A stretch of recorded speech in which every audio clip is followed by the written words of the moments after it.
Alors, messieurs, dames, bonjour. Donc, bienvenue à cet entretien de l'IJBA, le premier entretien de l'IJBA de la semaine. Donc, je vais le présenter rapidement. Ça fait maintenant quelques années qu'on propose des entretiens qui sont animés par des étudiants de l'IJBA, donc l'école de journalisme de Bordeaux. Chaque année, on est ravis de ces entretiens, donc on poursuit l'aventure. Donc le principe, c'est que c'est une rencontre qui est très courte, qui dure 20 minutes, avec des invités du festival, donc 20 minutes de parole et d'échange avec l'invité, et puis on laisse la parole au public, évidemment, pour quelques questions à l'issue de ces 20 minutes. Et donc on inaugure le cycle de cette semaine avec Mathieu Trouvé, qui est maître de conférence en histoire contemporaine à Sciences Po, pour un entretien qui s'intitule « La France et l'Espagne depuis 1975, si loin, si proche ». Voilà. Donc je vais laisser la parole à Pierre Béraud, donc le premier étudiant à se livrer à cet exercice. Merci Pierre d'avoir accepté d'être le premier et d'animer cette rencontre. Je te laisse la parole. Bonjour à toutes et à tous et bienvenue dans cet espace Romy Schneider. Donc c'est moi qui vais présenter ce premier entretien de l'IJBA dans le cadre de ce festival international du film d'histoire de Pessac. Cette année, pour sa 34e édition, ça ne nous aura pas échappé, il se concentre sur la culture cinématographique de l'Espagne et du Portugal, à une date hautement symbolique puisque nous sommes 50 ans après la Révolution des œillets et quasiment 50 ans après la mort de Franco et donc la fin de la dictature espagnole. Et c'est justement de l'Espagne dont on va parler aujourd'hui dans cet entretien qui s'intitule « La France et l'Espagne depuis 1975, si loin, si proche ». Pour répondre à mes questions, je suis accompagné de Mathieu Trouvé. Bonjour. Vous êtes chercheur en histoire contemporaine, maître de conférence à Sciences Po Bordeaux, mais aussi spécialiste de l'Espagne. Vous avez notamment rédigé l'ouvrage « L'Espagne et l'Europe, de la dictature de Franco à l'Union européenne ». Et avant d'entrer dans le vif du sujet, je voulais m'attarder un peu sur le titre de l'entretien, l'Espagne et la France, si loin, si proche. Alors évidemment, on est proche d'un point de vue géographique parce qu'on est frontalier, mais sur des questions plus culturelles ou diplomatiques, les deux pays se tournent vers des puissances, vers d'autres puissances, notamment les États-Unis sur le plan de la culture avec le cinéma hollywoodien ou sur le plan militaire avec l'OTAN. Alors, ce qui m'amène à une première question, est-ce qu'on se connaît vraiment avec nos voisins espagnols ? Bonjour à toutes et à tous. Merci au festival et aux étudiants de l'IJBA pour m'avoir invité à vous parler de ces relations franco-espagnoles et de ces questions. La première question, c'est les questions de représentation.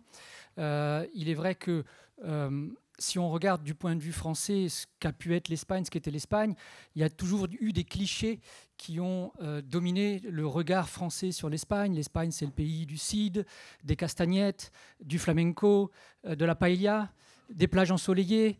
Et ces images, ces clichés ont eu la vie dure et ont perduré pendant très longtemps, y compris encore dans les années 60-70. Moi, mes grands-parents, qui étaient originaires de la Touraine, ont fait un seul voyage en dehors de la Touraine dans leur vie, c'était pour aller sur la Costa Brava.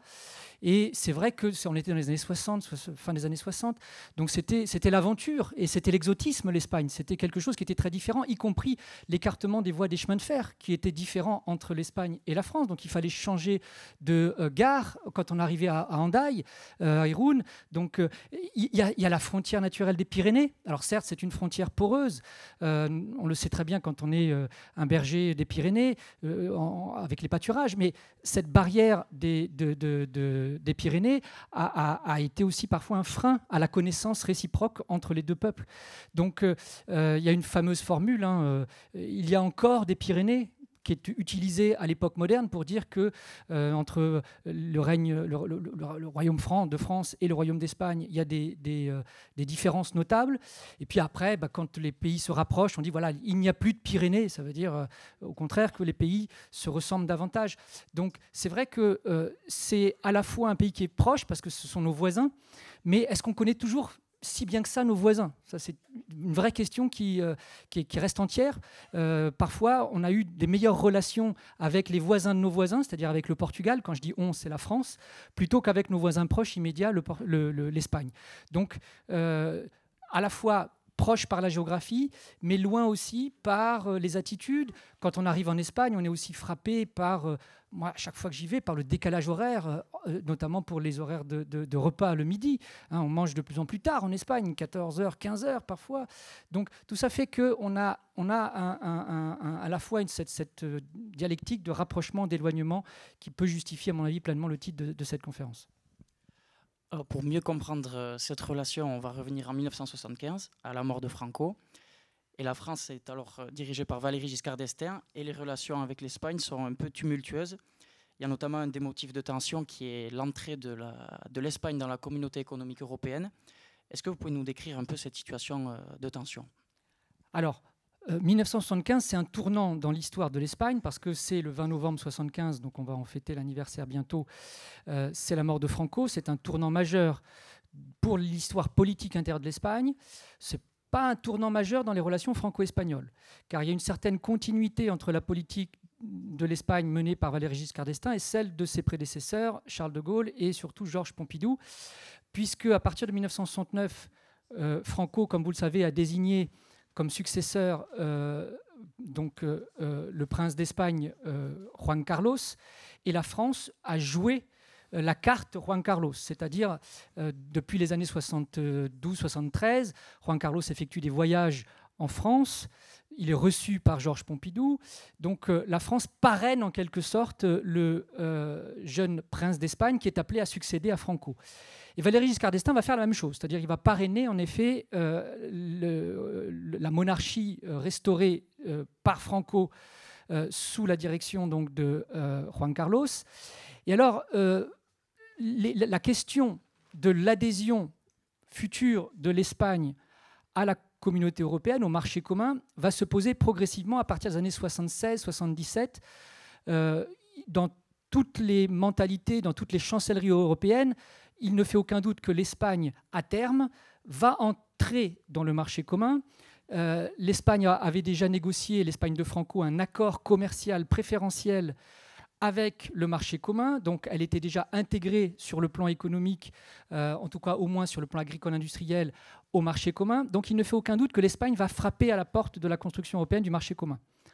Or, en France, des voix vont s'élever à partir des années 76-77 pour dire non à l'entrée de l'Espagne dans le marché commun. Notamment, alors vous en avez une affiche, je ne sais pas si vous avez vu au rez-de-chaussée, une affiche du Parti communiste français qui est vent debout, qui est contre l'entrée de l'Espagne dans le marché commun. Vous avez également ce qui va devenir ensuite, à partir de 76-77, le RPR, le parti de Jacques Chirac, qui s'élève également contre l'Espagne, contre l'entrée de l'Espagne dans la communauté européenne. Et puis les dirigeants français également vont être assez réticents parce qu'il y a le problème du risque que ça peut poser sur l'agriculture française de concurrence des fruits, des légumes, du vin de table, de l'huile d'olive. Tout cela, évidemment, crée des craintes et des tensions, notamment sur le plan agricole. Et c'est la raison pour laquelle la France va un peu louvoyer. Et il y a un fameux discours de Valéry Giscard d'Estaing devant l'Assemblée permanente des chambres d'agriculture en France en 1980, qui va dire on va d'abord approfondir le marché commun, approfondir la réforme de la communauté européenne avant d'intégrer d'autres pays, que ce soit l'Espagne, le Portugal. Alors il fait une exception pour la Grèce qui va rentrer quand même assez vite, mais l'Espagne et le Portugal, l'Espagne c'est une agriculture beaucoup plus puissante que le Portugal, qui risque de créer une concurrence. Et puis Giscard, il y a les élections en 81, il sait très bien qu'en 74 ça s'est joué à très peu de voix, son élection à la présidence de la République. Le vote des agriculteurs est très important et donc il ne veut pas heurter la sensibilité de cet électorat agricole. Et c'est la raison pour laquelle la France va avoir une attitude un peu, non pas d'obstruction, mais une attitude réticente et de frein à la poursuite des négociations d'adhésion de l'Espagne à la communauté européenne. À cette époque-là, il y avait un deuxième motif de tension sur la question du terrorisme basque. L'Espagne reprochait notamment à la France une certaine inaction sur la question des réfugiés terroristes espagnols basques en France. Quelles étaient les positions des deux pays sur ces questions? Alors c'est vrai que c'est l'autre point de contentieux majeur. Il y a la question de l'entrée de l'Espagne dans le marché commun et il y a la question de l'ETA. Les Espagnols régulièrement accusent depuis les années 70 régulièrement les autorités françaises et la France de servir de base arrière pour les terroristes de l'ETA. En gros, ils sont réfugiés en France, ils bénéficient du statut de réfugiés politiques. Je parle des séparatistes basques de l'ETA. Ils vont franchir la frontière, poser leurs bombes sur le sol espagnol et ensuite rentrer rapidement en France où ils ne sont pas poursuivis. Parce que dans un certain imaginaire collectif français, les terroristes, l'ETA a été fondé en 1959 et l'ETA luttait pour les libertés politiques des Basques contre la dictature de Franco. Et donc, aux yeux d'une grande partie aussi de la gauche communiste, y compris socialiste, aux yeux aussi des Français, des Européens, ils font figure, ils apparaissent comme des combattants de la liberté. Et à partir de 1975, la donne va changer, mais très progressivement. Et les autorités espagnoles, le premier gouvernement de la monarchie, va réclamer notamment des extraditions de terroristes basques qui commettent des attentats sur le sol, et la France refuse d'extrader. Cette doctrine d'ailleurs va être confirmée non seulement par Valéry Giscard d'Estaing, mais ensuite par François Mitterrand, qui refuse au nom également des droits de l'homme, du risque de voir des poursuites de ces terroristes-là dans leur pays s'ils sont extradés. La France refuse de les extrader. Et donc ça, c'est un point de contentieux majeur qui pose problème. Et alors, le point de vue français, il est simple. Le problème basque est un problème espagnol. La France refuse, la France de Giscard, la France aussi de Mitterrand au début, il y a une assez forte continuité, au moins jusqu'en 1983, on pourra y revenir. Mais la France considère en quelque sorte que le problème basque doit rester un problème espagnol. Et il ne s'agit pas de l'exporter, ce problème-là, en France. Pourquoi ? Parce qu'en France, on a aussi un pays basque. Et on ne veut pas donc une internalisation, ou en tout cas une européanisation de ce conflit. Donc ça, c'est clair et net. La France essaye d'avoir une neutralité, en tout cas de rejeter le problème pour les Espagnols. Et bien sûr, du côté du gouvernement de Madrid, la position est simple. Avec le retour de la démocratie, l'ETA n'a plus de raison d'être. Et donc, il faut mettre fin aux activités terroristes. Donc là, il y a une attitude, je dirais, d'ordre public, de politique, alors qui passe par la traque de ceux qui commettent des assassinats et la volonté de démanteler l'organisation basque du côté des autorités madrilènes. Et vous évoquiez François Mitterrand tout à l'heure. Est-ce que son élection en 1981, en tant qu'homme de gauche, a changé la perception de la France en Espagne ? Alors, très progressivement. C'est-à-dire qu'au départ, François Mitterrand, quand il est élu, il reçoit, alors on retrouve une trace de ça dans les fameux chroniques, le verbatim de Jacques Attali. François Mitterrand reçoit au lendemain de son élection un coup de téléphone du roi Juan Carlos, qui le félicite pour son élection et qui aurait rajouté, soi-disant, alors ça c'est retranscrit par Jacques Attali, donc on n'en a aucune preuve en tant qu'historien, mais qui aurait dit, au moins j'espère que vous allez arrêter de me donner des conseils sans arrêt. Et que donc, sous-entendu, les relations vont s'apaiser. Avec l'élection de François Mitterrand, on va avoir surtout une évolution à partir de 1982-83. François Mitterrand fait un voyage en Espagne en 1982, et en juin 82, c'est au moment de la Coupe du Monde de football en Espagne. Il est reçu dans un climat extrêmement tendu et froid par les autorités locales. Quelques mois auparavant, le ministre des Affaires étrangères, ou plutôt des Relations extérieures, Claude Cheysson, français, donc, avait fait lui-même un voyage préparatoire. Il avait été reçu à coups de tomates. Donc c'est pour vous dire, de jets de tomates, c'est pour vous dire le climat extrêmement tendu à ce moment-là. Et François Mitterrand avait voulu d'ailleurs assister à un match de football pendant la Coupe du Monde, et on lui a déconseillé parce qu'il y avait la crainte du côté des Espagnols que le président français allait se faire huer dans un stade. Et c'est vrai que la France n'a pas à ce moment-là la cote.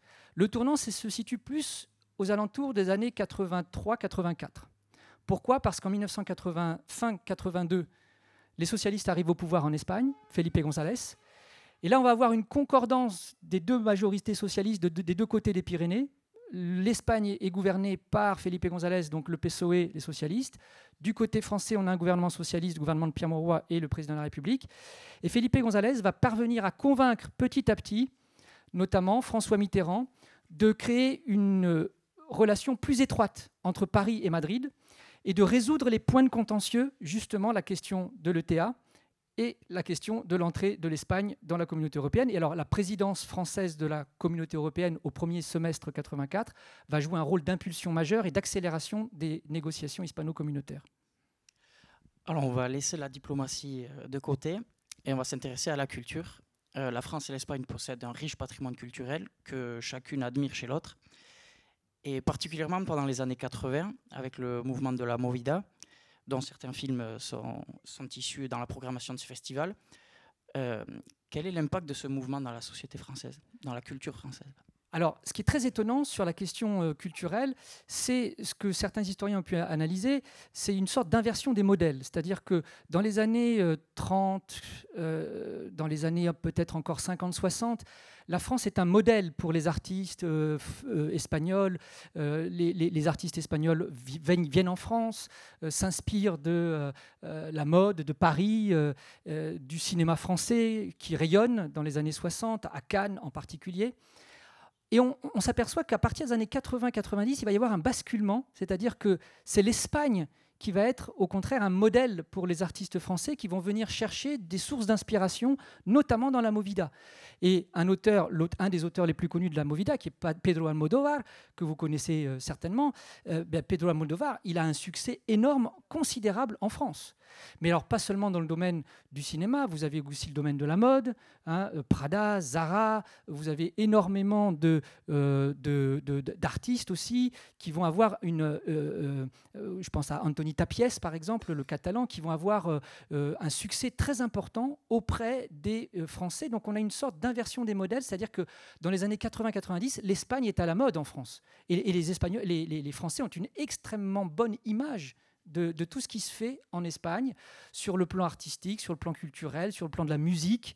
Et puis alors il y a le succès aussi des sportifs espagnols en France, Miguel Indurain dans le cyclisme, il y a bien sûr Rafael Nadal, je ne peux pas ne pas en parler aujourd'hui puisqu'il va prendre sa retraite, il y a l'équipe de football également, La Roja, l'équipe de football espagnole. Donc il y a tout un ensemble de facteurs qui fait que l'Espagne devient presque un modèle après que la France l'ait été elle-même dans les années 30, 50, 60, etc. Aujourd'hui, on pourrait dire qu'il y a une troisième mutation. Les jeunesses actuelles se tournent davantage, j'ai l'impression, vers les États-Unis et s'américanisent de plus en plus d'un point de vue culturel. Est-ce que cette inspiration mutuelle qu'il y a pu avoir dans les années 80 est vouée à disparaître ? Ça, je ne peux pas, Madame Soleil, je ne peux pas le savoir. Mais en tout cas, ce qui est évident, c'est qu'il y a, du point de vue de la jeunesse, une très grande attirance des jeunes pour faire leur fameuse année de mobilité universitaire en Espagne. Il y a le fameux film L'Auberge espagnole qui retrace aussi sur le plan humoristique ce phénomène. C'est vrai qu'il y a beaucoup je suis bien placé pour le savoir, notamment à Sciences Po Bordeaux, il y a des partenariats universitaires avec l'Université autonome de Madrid. Il y a beaucoup de Français qui veulent faire leur mobilité à Salamanque, à Séville. Bon, il y a aussi le soleil, il y a le phénomène de l'héliotropisme, sans doute, qui attire beaucoup les jeunes Français qui vont faire leurs études. Par contre, il est vrai que du côté des Espagnols, aller faire leur mobilité dans une université française, c'est moins recherché, on va dire. Du point de vue des... Alors, pour plusieurs types de raisons, ça peut obéir tout à fait à des logiques universitaires propres et à des logiques aussi de formation. Mais c'est vrai que les jeunes Espagnols sont davantage tournés, en effet, vers le monde anglo-saxon, vers des références anglo-saxonnes, vers les universités anglaises ou américaines. Ça, c'est incontestable, c'est un phénomène qu'on observe. Donc, là aussi, il y a peut-être un déséquilibre qui est lié aussi à la perte de vitesse du français en Espagne. Il y avait beaucoup de lycées français. Alors, il y en a toujours des prestigieux, le lycée français de Barcelone, de Madrid, mais c'est un phénomène qui est peut-être en essoufflement et qui explique aussi la moindre influence de la France sur place, qui est à contrebalancer aussi par quand même des liens économiques, on en parlera peut-être, mais des liens économiques qui restent quand même assez importants entre les deux pays. On va maintenant s'intéresser à l'actualité, faire un bond dans le présent.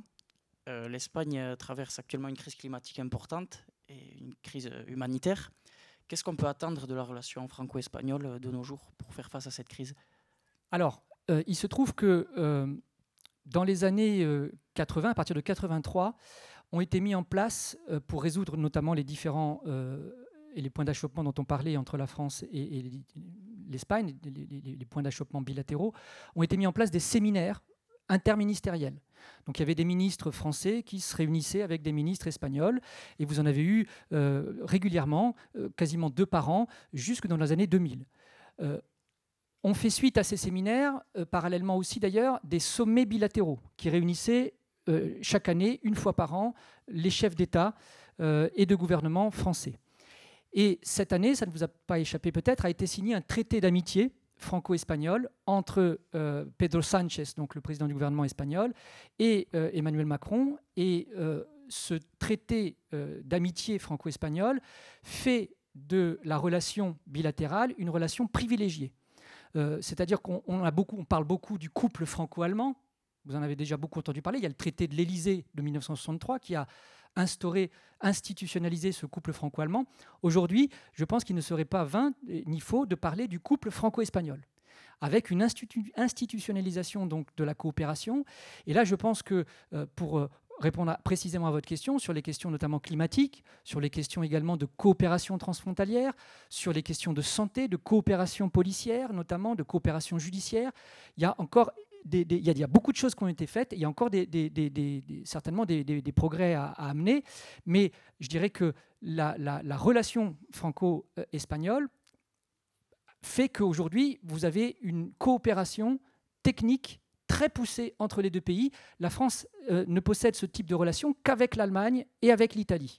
C'est les 3 pays qui sont, en plus de ça, nos voisins, les 3 pays donc, avec lesquels une coopération d'un tel niveau se font. Alors actuellement, les relations franco-italiennes sont un petit peu compliquées à cause de ce qui se passe en Italie et de la situation politique italienne intérieure.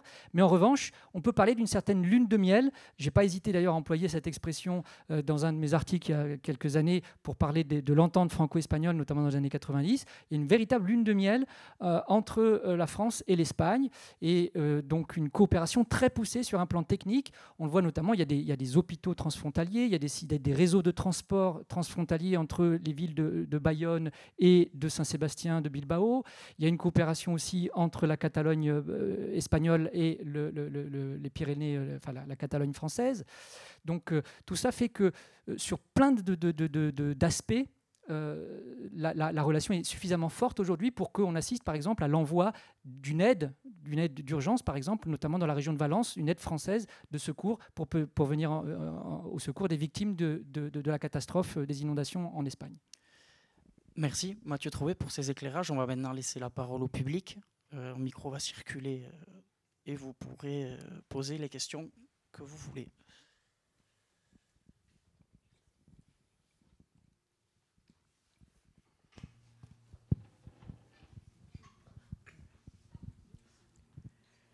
Oui, sur les relations contemporaines entre la France et l'Espagne, est-ce que vous pouvez dire 2 mots sur la question palestinienne? Est-ce que c'est quelque chose, est-ce que c'est un point d'achoppement ou autre chose? Enfin, est-ce que c'est quelque chose qui joue actuellement dans les relations franco-espagnoles? Alors, merci pour votre question.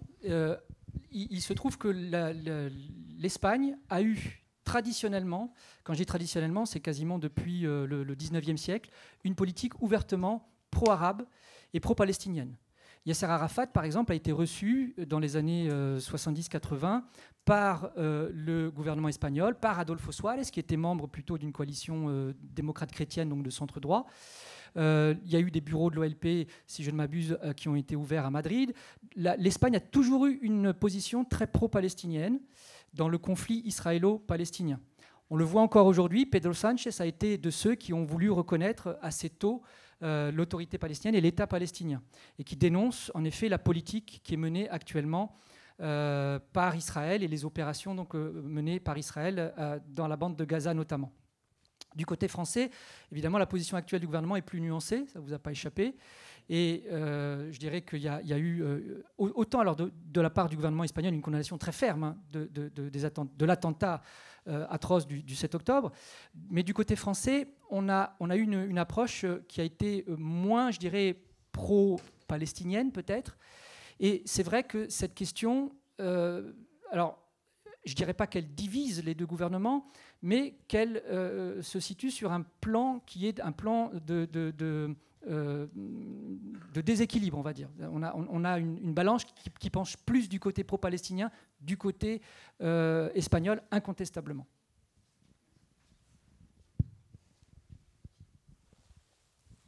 dans la coopération espagnole, il ne faut pas oublier celle sur la lutte contre les incendies, qui est tout à fait intense d'un côté comme de l'autre, avec l'Italie aussi d'ailleurs. Absolument. Et ça me permet de rappeler que vous avez eu notamment des pompiers français qui étaient venus, notamment des pompiers espagnols, pardon, qui étaient venus aider les pompiers français lors des incendies qui ont frappé la région des Landes, notamment il y a quelque temps. Et ils s'entraînent ensemble. Tout à fait. Il y a des entraînements, absolument. Il y a une coopération à ce niveau-là. La coopération technique revêt en fait une gamme très vaste d'exemples et de domaines. Y a-t-il une autre question ou une autre remarque? Pardon, oui. Oui, bonjour. Sur la question de l'immigration, s'il vous plaît, la manière comment c'est abordé en Espagne, bon, en France, on voit un petit peu. Voilà, au fil de ces années, qu'est-ce que vous pourriez dire, s'il vous plaît? Oui, alors c'est un vaste sujet. Vous avez une immigration espagnole en France qui s'est accélérée surtout à partir des années 30, à partir des années 50, alors qui est à la fois... Alors il y a deux choses. Il y a les exilés, les réfugiés qui fuient notamment la dictature au moment de la retirada, par exemple. Mais il y a aussi une immigration de travail, des migrations de travail. Beaucoup d'Espagnols se sont installés en Aquitaine, à Bordeaux, notamment Cours de l'Isère, rue La Fontaine, qui est le quartier, je dirais, le plus peut-être hispanophone et aussi lusophone d'ailleurs de Bordeaux. Donc vous avez une présence, une immigration assez forte, avec une immigration qui a beaucoup joué aussi sur des solidarités. Vous avez par exemple en Espagne, à Bordeaux, le Solar Espagnol, qui est une association qui se trouve rue du Bourdieu, pas très loin donc du quartier Nansouty, où vous avez donc une sorte d'association qui regroupe des immigrés espagnols qui se sont entretenus, qui animent des associations, enfin des actions culturelles diverses et variées.